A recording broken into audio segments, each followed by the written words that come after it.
नमस्कार विद्यार्थियों, श्री श्रेयस विद्यालय हिंदी माध्यम कक्षा 7वीं विषय विज्ञान। अब हम जिसमें पाठ 2 की शुरुआत करेंगे। प्राणियों में पोषण।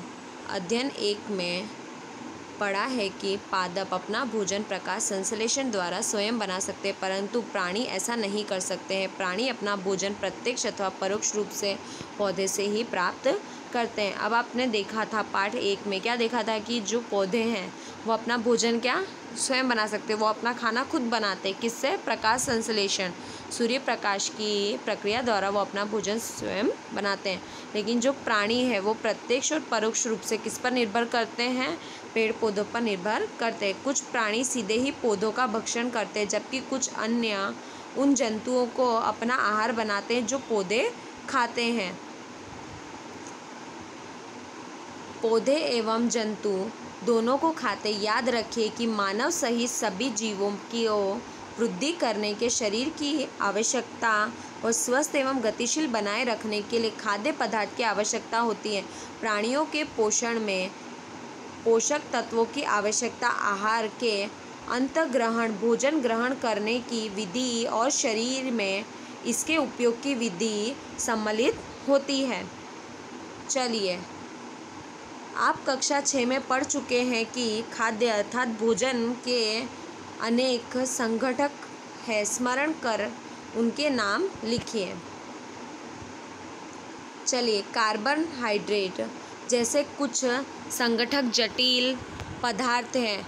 अनेक जंतु इन जटिल पदार्थ का उपयोग सीधे इसी रूप में नहीं कर सकते हैं, अतः उन्हें सरल पदार्थ में बदलना आवश्यक है, जैसे निम्न आरेख द्वारा दिखाया गया है। जटिल खाद्य पदार्थ का सरल पदार्थ में देखिए।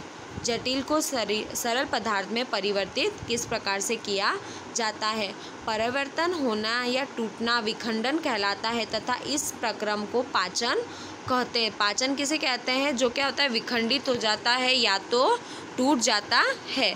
2.1 में खाद्य अंतर्ग्रहण की विभिन्न विधियां बताई गई है। भोजन के अंतर्ग्रहण की विधि विभिन्न जीवों के विभिन्न भिन्न होती है, जैसे मधुमक्खियों एवं मरमर पक्षी पौधे का मकरंद चूसते हैं। मानव एवं कुछ अन्य जंतुओं में शिशु माँ का दूध पीते हैं। अजगर जैसे सर्प वंश के प्राणी अपने शिकार को समूचा ही निकल जाते हैं, और कुछ जलीय प्राणी अपने आसपास पानी में तैरते हुए खाद्य कणों को छानकर उनका भक्षण करते हैं।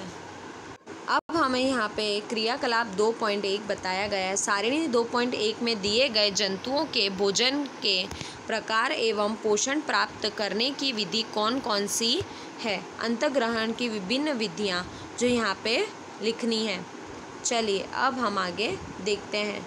प्रेक्षण सारिणी 2.1 में लिखिए।